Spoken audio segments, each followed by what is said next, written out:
Hey guys, in this video, I will show you how to withdraw money from Prizepicks to Cash App.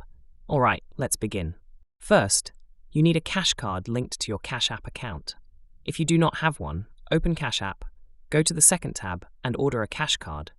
This card acts as a Visa debit card, allowing you to receive withdrawals. Now, open the Prizepicks app.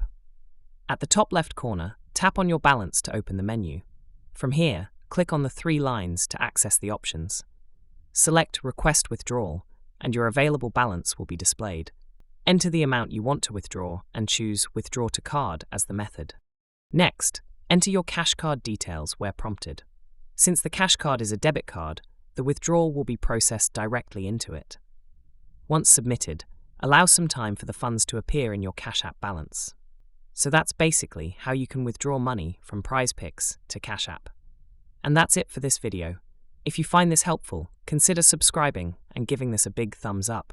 Thanks.